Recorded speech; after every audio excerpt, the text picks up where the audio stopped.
بسم اللہ الرحمن الرحیم۔ حدثنا محمد بن کثیر قال اخبرنا شعبہ عن عبداللہ بن ابی الصفر عن الشعبی قال قال عدی بن حاتم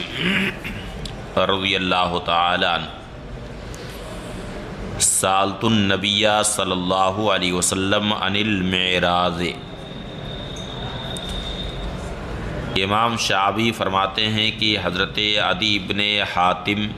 رضی اللہ تعالی عنہ نے فرمایا کہ میں نے نبی کریم صلی اللہ علیہ وسلم سے معراج کے بارے میں پوچھا۔ معراج وہ عصا جس کے کنارے کوئی دھاردار لوہا لگا ہوا،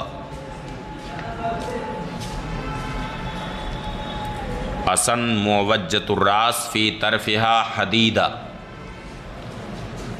یعنی یہ ایک قسم کا عصا ہے جس کے کنارے کوئی دھاردار لوہا لگا ہوا، یعنی اگر میں ایسے عصا سے شکار کروں تو اس کا کیا حکم ہے؟ فقال، ارشاد فرمایا، اذا اصاب بحدہ فکل، یعنی جب اس کی دھار شکار کو لگ جائے، فکل تو اسے کھاؤ، وَإِذَا أَصَابَ بِعَرْضِهِ فَلَا تَأْكُلْ، اور جب اس کی چوڑائی والا حصہ لگے، فَلَا تَأْكُلْ، تو مت کھاؤ، اس لیے کہ اگر چوڑائی والا حصہ لگا اور شکار مر گیا تو یہ اندیشہ ہے کہ وہ جانور اب وقیز ہوگا، جسے موقوذہ کہا گیا۔ موقوذہ وہ جانور جسے پیٹ کر کے مار ڈالا گیا۔ تو فرمایا کہ چوڑائی والا حصہ اگر لگے، فلا تاکل، تو مت کھاؤ، فإنہ وقیز، اس لیے کہ وہ وقیز ہے، یعنی یہ وہ جانور ہے جسے پیٹ کر کے مار ڈالا گیا۔ قلت، میں نے عرض کیا، ارسل کلبی، میں اپنے کتے کو شکار کے لیے بھیجتا ہوں۔ قال، فرمایا، اذا سمیت فکل والا فلا تاکل، یعنی جب تم کتا بھیجنے کے وقت بسم اللہ پڑھ لو تو اس شکار کو کھاؤ، وَإِلَّا فَلَا تَأْكُلْ، ورنہ مت کھاؤ، وَإِنْ أَكَلَ مِنْهُ فَلَا تَأْكُلْ، اور اگر کتا اس میں سے کچھ کھا لے تو بھی مت کھاؤ، فَإِنَّمَا أَمْسَكَ لِنَفْسِهِ، اس لیے کہ کتے نے اپنے لیے اسے پکڑا ہے، وہ شکار اپنے لیے کیا ہے، تمہارے لیے نہیں کیا ہے، اس لیے اگر کتے نے کھا لیا تو اب اس میں سے مت کھاؤ۔ فقال، پھر انہوں نے عرض کیا، ارسل کلبی فاجد علیہ کلبا آخر، یا رسول اللہ، میں اپنے سدھائے ہوئے کتے کو بھیجتا ہوں اور پھر اس شکار پر دوسرے کتے کو بھی پاتا ہوں۔ فقال لا تاکل، ارشاد فرمایا کہ مت کھاؤ، لأنک انما سمیت علی کلبک، اس لیے کہ تم نے بسم اللہ جو پڑھا ہے وہ اپنے کتے کو بھیجنے کے وقت پڑھا ہے، باقی دوسرا کتا جو اس میں شریک ہے وہاں اسے بھیجنے کے وقت تم نے نہیں پڑھا ہے، اس لیے اب اسے مت کھاؤ۔ اس سے یہ معلوم ہوا کہ اگر دو شخصوں نے اپنا سدھایا ہوا کتا بھیجا اور دونوں نے بھیجنے کے وقت بسم اللہ پڑھ لیا ہو تو اس صورت میں وہ شکار حلال ہے۔ حدثنا حناد بن السری عن ابن المبارک عن حیوہ بن شریح قال سمعت ربیہ بن یزید الدمشقی یقول اخبرنی ابو ادریس الخولانی عائذ اللہ قال سمعت ابا ثعلبہ الخشنی۔ ربیہ ابن یزید دمشقی فرماتے ہیں کہ مجھے ابو ادریس خولانی نے خبر دی ان کا نام تھا عائض اللہ، اور ابو ادریس یہ ان کی کنیت، نام کیا تھا؟ عائض اللہ، مگر یہ نام غیر معروف ہے۔ قال، وہ فرماتے ہیں کہ میں نے ابو ثعلبہ خوشنی سے سنا، وہ فرماتے ہیں کہ میں نے عرض کیا یا رسول اللہ انی اسید بقلب المعلم و بقلب الذی لیس بمعلم، یا رسول اللہ میں اپنے سدھائے ہوئے کتے سے شکار کرتا ہوں اور اپنے اس کتے سے بھی شکار کرتا ہوں جو سدھایا ہوا نہیں۔ قال، ارشاد فرمایا ما سدت بقلبک المعلم فاذکر اسم اللہ وکل، یہ ما سدت یعنی اپنے سدھائے ہوئے کتے سے جو تم نے شکار کیا، تو اپنے سدھائے ہوئے کتے سے جو تم شکار کرو تو اب اس پر اللہ کا نام لو، وکل اور کھاؤ۔ وما سدت بقلبک الذی لیس بمعلم، اور جو تم اپنے اس کتے سے شکار کرو جو سدھایا ہوا نہیں ہے، فادرکت زکاتہ، اور اسے ذبح کرنے کا موقع تمہیں مل جائے، فکل، تب اسے کھاؤ۔ لہذا اگر کوئی بھی کتا خواہ سکھایا ہوا ہو یا نہ سکھایا ہوا ہو، اگر وہ کسی جانور کو پکڑا اور جانور ابھی زندہ ہے اور اسے ذبح کرنے کا موقع مل گیا تو اب اس صورت میں وہ جانور حلال ہے۔ حدثنا محمد بن المصفى قال حدثنا محمد بن حرب تحویل السند، وحدثنا محمد بن المصفى قال حدثنا بقية عن الزبيدي قال حدثنا يونس بن سيف قال حدثنا ابو ادریس الخولانی قال حدثني ابو ثعلبہ الخشنی قال قال لي رسول اللہ صلی اللہ علیہ وسلم یا ابا ثعلبہ کل ما ردت علیک قوسک وکلبک۔ ابو ثعلبہ خوشنی فرماتے ہیں کہ مجھ سے نبی کریم صلی اللہ علیہ وسلم نے فرمایا، اے ابو ثعلبہ تمہاری کمان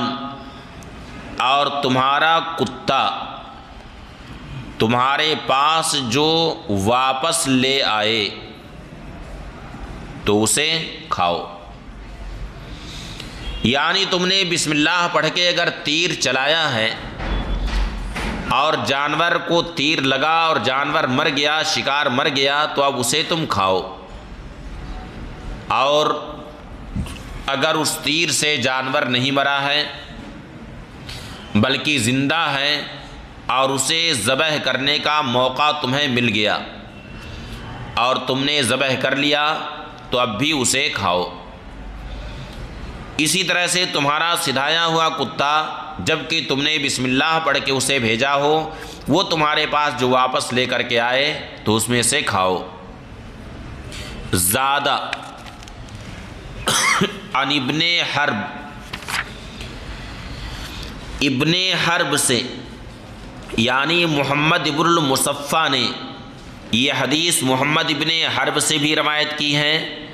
اور بقیہ سے بھی روایت کی ہے۔ ابن حرب سے جب روایت کی تو اتنا اور زیادہ کیا، المعلم یعنی کل ما ردت علیک قوسک وکلبک المعلم، ویدک یعنی تمہارا سدھایا ہوا کتا اور تمہارا ہاتھ جو تمہارے پاس واپس لے آئے، فکل تو اسے کھاؤ، زکین و غیر زکین، خواہ تمہارے ہاتھ کا ذبح کیا ہوا ہو یا ذبح کیا ہوا نہ ہو۔ اس کا مطلب یہ ہے زکی سے مراد یہ ہے یعنی ذبح کیے ہوئے سے مراد یہ ہے کہ کتا تمہارے پاس پکڑ کر کے لے آیا اور اسے ذبح کرنے کا تمہیں موقع مل گیا اور اپنے ہاتھ سے تم نے ذبح اختیاری کیا تو اب اسے کھاؤ اس حال میں کہ وہ ذکی ہے یعنی ذبح کیا ہوا۔ اور غیرہ ذکین کا مطلب یہ ہے کہ کتے نے اسے مار ڈالا ہے، تمہیں ذبح کرنے کا اپنے ہاتھ سے موقع نہیں ملا ہے، مگر تم نے کتے کو بھیجا تھا بسم اللہ پڑھ کر کے، تو اب اس صورت میں بھی اسے کھاؤ، مگر اس میں شرط یہ ہے کہ کتے نے اسے زخمی کیا، کتے نے اسے زخمی کیا، ورنہ اگر کتے نے گلا دبا کر کے مار ڈالا یا یہ ہے کہ کتے کے خوف سے شکار خود ہی مر گیا، تو اب اس صورت میں وہ جانور حلال نہیں ہے، اس لیے کہ قرآن کریم میں جوارح آیا ہے اور جوارح یہ جرح سے بنا ہے، لہٰذا زخمی کرنا ضروری۔ حدثنا محمد بن المنحال الزریر قال حدثنا یزید بن زرعی قال حدثنا حبیب المعلم عن عمرو بن شعیب عن ابیہ عن جدہ ان اعرابیا یقال له ابو ثعلبہ۔ حبیب معلم عمرو بن شعیب سے روایت کرتے، انہوں نے اپنے والد سے روایت کی، وہ اپنے دادا سے روایت کرتے ہیں کہ ایک اعرابی جنہیں کیا کہا جاتا ہے؟ ابو ثعلبہ خوشنی کہا جاتا ہے، انہوں نے عرض کیا یا رسول اللہ انا لی کلابا مکلبہ، میرے پاس سدھائے ہوئے کتے ہیں، فافتنی فی صیدہا، تو ان کے شکار کیے ہوئے جانور کے بارے میں یا رسول اللہ حکم شرع بیان فرمائیں۔ فقال النبی صلی اللہ علیہ وسلم، تو نبی کریم صلی اللہ علیہ وسلم نے فرمایا ان کان لکا کلاب مکلبہ، اگر تمہارے پاس سدھائے ہوئے کتے ہیں، فَكُلْ مِمَّا أَمْسَكْنَا عَلَيْكَ، تو اس میں سے کھاؤ جو وہ کتے تمہارے لیے پکڑ کر کے لے آئیں۔ قال، انہوں نے عرض کیا ذکین و غیرہ ذکین، یا رسول اللہ خواہ وہ ذبح کیا ہوا ہو یا نہ ہو۔ تو سوال کا مقصود یہ تھا کہ یا رسول اللہ خواہ مجھے ذبح کرنے کا موقع ملے یا نہ ملے، ہر حال میں اسے کھاؤں۔ قال نعم، ارشاد فرمایا ہاں، لیکن یہاں پر تفصیل وہی ہے کہ ایک صورت یہ ہے کہ کتے نے جانور کو زندہ پکڑا اور زندہ پکڑ کر کے لا کے اپنے مالک کے حوالے کر دیا اور اسے ذبح کرنے کا موقع مل گیا، تو اب اس صورت میں اس کا کھانا جائز ہے، یہ ذکین والی صورت ہے۔ اور غیرہ ذکین والی صورت یہ ہے کہ کتے نے شکار کو چیر پھاڑ ڈالا اور شکار مر گیا، اب اگر کتے کو بسم اللہ پڑھ کے بھیجا تھا تو یہ غیر ذکی والی صورت ہے، تو اب اس کا بھی کھانا جائز۔ قال وَإِنْ أَكَلَ مِنْهُ، انہوں نے عرض کیا، قال حضرت ابو ثعلبہ خوشنی نے عرض کیا فَإِنْ أَكَلَ مِنْهُ، یا رسول اللہ اگر کتا اس میں سے خود کھا لے تو کیا اب بھی وہ ہمارے لیے حلال ہے؟ قال، ارشاد فرمایا وَإِنْ أَكَلَ مِنْهُ، اگرچہ کتے نے اس میں سے کھا لیا۔ اس کا معنی اس سے پہلے بیان ہو چکا ہے کہ اس کا مطلب یہ ہے کہ وَإِنْ أَكَلَ مِنْهُ بَعْدَ أَنْ يُفَارِقَهُ، یعنی کتے نے اس میں سے کھایا ہو کم؟ جدا ہونے کے بعد، یعنی کتے نے جب شکار کیا تو فوراً نہیں کھایا بلکہ اسے چھوڑ دیا، پھر اس کے بعد کتے نے کھایا، تو اس کا مطلب یہ ہے کہ کتے نے اپنے لیے شکار نہیں کیا ہے بلکہ اپنے مالک کے لیے کیا ہے، ورنہ وہ فوراً ہی اسے کھانا شروع کر دیتا، اس لیے کہ کتا بہت ہی بخیل جانور، کتا یہ بہت بخیل جانور، اسی لیے آپ دیکھیں گے کہ کوئی بھی کتا دوسرے کتے کو برداشت نہیں کرتا۔ آپ روٹی کا ٹکڑا ڈالیں گے، 2 کتے اگر بیٹھے ہوئے ہیں تو ایک کتا دوسرے کتے کو برداشت نہیں کر سکتا، دیکھیں ہیں کہ نہیں؟ فوراً دونوں کے درمیان لڑائی شروع ہو جاتی۔ تو کتا نہایت بخیل جانور، جس کے اندر ذرا بھی سخاوت نہیں۔ تو اب اگر کتے نے شکار اپنے لیے کیا ہوتا تو جس کے اندر بخل بھرا ہوا ہے، کیوں وہ اتنا صبر کرتا کہ نہ کھاتا، فوراً کھانا شروع کر دیتا کہ نہیں؟ مرقات المفاتیح میں جہاں خلق انسان کی مطلب انسان کی تخلیق سے متعلق ایک حدیث شریف ہے، اس کے تحت یہ ہے، ملا علی قاری رحمۃ اللہ تعالی علیہ نے یہ ذکر فرمایا ہے کہ انسان کا جب خمیر تیار ہوا تو اس کے اندر 7 جانوروں کی صفتیں بھی شامل کی گئیں، جن میں سے ایک کیا ہے؟ اس کا بخل، مگر اس کے ساتھ ساتھ دجاج یعنی مرغی کی سخاوت بھی شامل ہے۔ مرغی جو ہے بہت سخی جانور، اسی لیے آپ دیکھیں گے کہ آپ دانہ ڈالیے تو مرغی آواز کرتی، آس پاس میں اگر اور مرغیاں ہوتی ہیں تو انہیں بلاتی ہے کہ یہ دانہ ڈالا گیا ہے، کھاؤ اسے، دیکھیں کہ نہیں؟ اور کبھی ان کے درمیان آپس میں لڑائی نہیں ہوتی۔ تو اس کی سخاوت اور کتے کا بخل، اب جس کے اندر جو صفت غالب ہے ہاں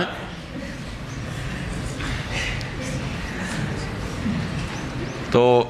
ہر آدمی اپنے اپنے بارے میں سوچ سکتا ہے کہ کون سی صفت اس کے اندر غالب ہے۔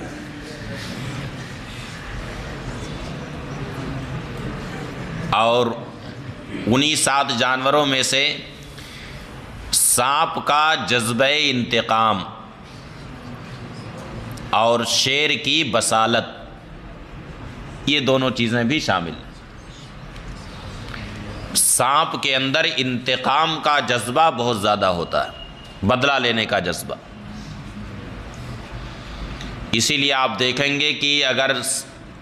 سانپ کا کوئی جوڑا ہے، ایک اگر مار دیا گیا تو دوسرا بھرپور کوشش میں رہے گا کہ اس کا انتقام لے۔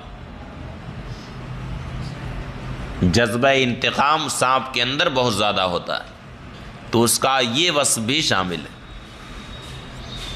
اور شیر کی بصالت، بصالت کا معنی نہیں جانتے آپ لوگ؟ ہاں چلیے، وہ تو دوسرے موضوع کی بات شروع ہو گئی۔ فرمایا کہ قال یا رسول اللہ افتنی فی قوسی، یا رسول اللہ میرے کمان کے بارے میں حکم شرع بیان فرمائیں۔ قال ارشاد فرمائے کل ما ردت علیک قوسک، تمہاری کمان جو تمہارے پاس واپس لے آئے تو اس میں سے کھاؤ۔ قال زکین و غیر زکین، فرمایا کہ خواہ تمہیں خود سے یعنی ذبح اختیاری کا موقع ملا ہو یا نہ ملا ہو۔ قال وَإِن تَغَيَّبَ عَنِّي، عرض کیا کہ اگرچہ میری نگاہ سے اوجھل ہو جائے۔ قال فرمایا وَإِن تَغَيَّبَ عَنْكَ، اگرچہ وہ تمہاری نگاہ سے اوجھل ہو جائے۔ اب اس سے ایسا معلوم ہوتا ہے بظاہر کہ شکار شکاری کی نگاہ سے اوجھل ہو گیا تو بھی وہ شکار حلال ہے، جبکہ علماء فرماتے ہیں کہ شکاری شکار کا پیچھا کرتا رہے، یعنی بیٹھے نہیں بلکہ اس کے پیچھے پیچھے دوڑتا رہے۔ اب یہ الگ بات ہے کہ شکار کو جب تیر لگا تو ظاہر ہے کہ شکار بھاگے گا، کوئی بھی راستہ پائے گا تو بھاگے گا، تو دوڑنے کے درمیان یہ ہو سکتا ہے کہ تھوڑی دیر کے لیے شکار نگاہ سے اوجھل ہو جائے، ہو سکتا ہے کہ نہیں، کہ جیسے کہیں جھاڑ ہے یا اور کوئی دوسرا راستہ ہے، شکار دوسری طرف چلا گیا اور شکاری اس کے پیچھے پیچھے چل رہا ہے، تو اگر اتنی دیر کے لیے نگاہ سے اوجھل ہوا تو چونکہ یہ طلب سے بیٹھا نہیں ہے، مطمئن ہو کر کے بیٹھا نہیں ہے بلکہ اس کے پیچھے پیچھے چلتا رہا ہے، اس لیے اتنی دیر کے لیے اگر نگاہ سے اوجھل ہوا تو یہ مضر نہیں ہے بلکہ وہ شکار حلال۔ معلم یسل، جبکہ اس میں بدبو نہ آئی ہو، یا یہ ہے کہ تم اس میں اپنے تیر کے علاوہ کوئی نشان دیکھو۔ قال، عرض کیا، افتنی فی آنیت المجوس اذا اضطررنا الیہا، یا رسول اللہ مجوسیوں کے برتن کے بارے میں حکم شرع بیان فرمائیں کہ جب ہم اضطرار کی حالت میں ہوں، یعنی ان برتنوں کے علاوہ اور کوئی برتن ہمیں نہ ملے تو ہم کیا کریں؟ قال، ارشاد فرمایا، اغسلھا وکل فیھا، ان برتنوں کو دھو لو اور کھاؤ۔ اس سے یہ معلوم ہوا کہ احتیاط یہ ہے کہ غیر مسلموں کا برتن پہلے دھو لیا جائے، اس کے بعد پھر ان کا استعمال کیا جائے، کیونکہ بہت ساری چیزیں ایسی ہیں کہ جو ان کے لحاظ سے تو یہ ہوگا کہ کوئی بات نہیں، لیکن اسلامی نقطۂ نظر سے وہ چیز نجس و ناپاک۔ اب جیسے برتن میں کتے نے منہ ڈال دیا تو ان کے لحاظ سے تو کوئی بڑی بات نہیں، لیکن اسلامی نقطۂ نظر سے اب وہ نجس و ناپاک ہے، اس لیے اسے کم از کم 3 مرتبہ دھونا ضروری ہے۔ اس لیے احتیاط یہ ہے کہ ان کے برتنوں کو پہلے دھو لیا جائے، اس کے بعد پھر ان کا استعمال کیا جائے، مگر جب تک کہ کوئی دلیل نجاست معلوم نہ ہو اس وقت تک ان کے برتنوں کے ناپاک ہونے کا حکم نہیں لگایا جا سکتا۔ یہ احتیاط کی بات ہے کہ دھو لیا جائے، لیکن جب تک کہ دلیل نجاست معلوم نہ ہو اس وقت تک ان کے برتنوں کو ناپاک قرار نہیں دیا جا سکتا۔ بابٌ فی صید قطع منہ قطع، یہ باب ہے اس شکار کے بیان میں جس کا کوئی عضو کاٹ دیا گیا۔ حدثنا عثمان بن ابی شیبہ، یعنی شکار ابھی زندہ اور اس کا کوئی عضو اس کے جسم سے الگ کر دیا گیا، مثلا ہاتھ الگ کر دیا گیا، تو اب کیا وہ حلال ہے یا حرام؟ تو اگر اس کا کوئی عضو الگ کر دیا گیا تو اب اس کی حیثیت میتہ کی، شکار ابھی مرا نہیں ہے، زندہ ہے، تو شکاری سوچا کہ لاؤ اس کو گھر میں باندھ کر کے رکھیں گے، آج اس کا لاؤ دست کاٹ کر کے آج اس کو بنا لیں، کل اس کا پاؤں کاٹ کر کے بنا لیں گے، تو اب اس کی حیثیت میتہ کی، وہ ناجائز و حرام۔ حدثنا عثمان بن ابی شیبہ حدثنا ہاشم بن القاسم قال حدثنا عبد الرحمن بن عبد اللہ بن دینار عن زید بن اسلم عن عطا بن یسار عن ابی واقد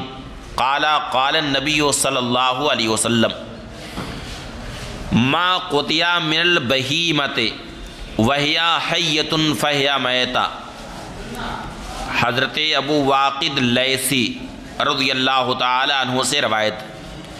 فرمایا کہ نبی کریم صلی اللہ علیہ وسلم نے فرمایا کہ جانور کا کوئی عضو کاٹ لیا گیا اس حال میں کہ جانور زندہ ہے فیا میتا، تو کاٹا ہوا عضو میتا۔ بابن فی اتباع الصید، یہ باب ہے شکار کا پیچھا کرنے کے بیان میں۔ شکار کے تعلق سے یہ معلوم رہنا چاہیے کہ اگر قوت کے لیے شکار کرنے کے لیے نکلا، کس کے لیے؟ قوت کے لیے، یعنی کھانے کے لیے شکار کیا، تحصیل قوت مقصود ہے، یعنی تحصیل طعام مقصود ہے، تو اس صورت میں شکار کرنا جائز۔ لیکن اگر صرف لہو لعب مقصود ہے، لہو لعب کے لیے آدمی شکار میں نکلا ہے، تو ظاہر ہے کہ لہو لعب تو ناجائز و حرام ہے، ناجائز ہے۔ اس لیے شکار کرنا جو جائز ہیں وہ صرف تحصیل قوت کے لیے، تحصیل طعام کے لیے، لہو لعب اس کا مقصد نہیں ہونا چاہیے۔ حدثنا مسدد قال حدثنا یحیی عن سفیان قال حدثنی ابو موسیٰ عن وہب بن منبہ عن ابن عباس عن النبی صلی اللہ علیہ وسلم وقال مرة سفیان ولا عالمہ الا عن النبی صلی اللہ علیہ وسلم، یعنی سفیان نے ایک مرتبہ یہ حدیث بیان کی تو یہ کہا عن النبی صلی اللہ علیہ وسلم، اس کے بعد جب دوبارہ انہوں نے بیان کیا تو یہ کہا کہ ولا عالم الا عن النبی صلی اللہ علیہ وسلم، یعنی میرے علم میں یہی ہے کہ حضرت عبداللہ بن عباس رضی اللہ تعالی عنہما نے نبی کریم صلی اللہ علیہ وسلم سے ہی اس کی روایت کی۔ قال، ارشاد فرمایا، من سکن البادیۃ جفا، جس شخص نے بادیہ میں یعنی جنگل میں سکونت اختیار کی، جفا تو اس نے اپنے اوپر ظلم کیا، یعنی مراکز علم سے دور رہ کر کے کوردہ علاقے میں جہاں پہ تعلیم و تعلم کا کوئی انتظام نہیں ہے، نہ وہاں پر علماء ہیں اور نہ ہی کوئی وہاں دین سکھانے والا ہے، بالکل کوردہ علاقے میں جنگل بیابان میں سکونت اختیار کی، جفا تو اس نے اپنے اوپر ظلم کیا۔ وَمَنِ اتَّبَعَ الصَّيْدَ غَفَلَ، اور جس نے شکار کا پیچھا کیا وہ غافل رہا، یعنی نماز سے غافل رہا۔ اس لیے کہ اگر آدمی لہو لعب کے لیے شکار میں نکلا تو اب اس صورت میں اسے نماز کی کوئی فکر نہیں ہوگی اور وہ نماز سے غافل رہے گا جس نے شکار کا پیچھا کیا۔ باقی جو تحصیل قوت کے لیے نکلا ہے، تحصیل طعام کے لیے نکلا ہے، تو اس کے لیے یہ حدیث شریف نہیں ہے، بلکہ اس حدیث شریف کا مقصود صرف یہ ہے کہ من اتبع الصید لقصد اللہو، یعنی لہو لعب کے لیے جس نے شکار کا پیچھا کیا، غفلا تو نماز سے غافل رہا۔ ومن اتی السلطان افتتن، اور جو بادشاہ کے پاس گیا، حاکم کے پاس گیا، افتتنا تو وہ آزمائش میں پڑا، کیونکہ دنیا کے کسی حاکم کے پاس اگر گیا اور اس کی جی حضوری کیا جا کر کے تو اب ظاہر سی بات ہے کہ اگر اس کی ہاں میں ہاں ملایا تو اپنے دین کو اس نے خطرے میں ڈالا، اور اگر ہاں میں ہاں نہیں ملایا بلکہ اس کے سامنے اظہار حق کیا تو خود اپنے آپ کو خطرے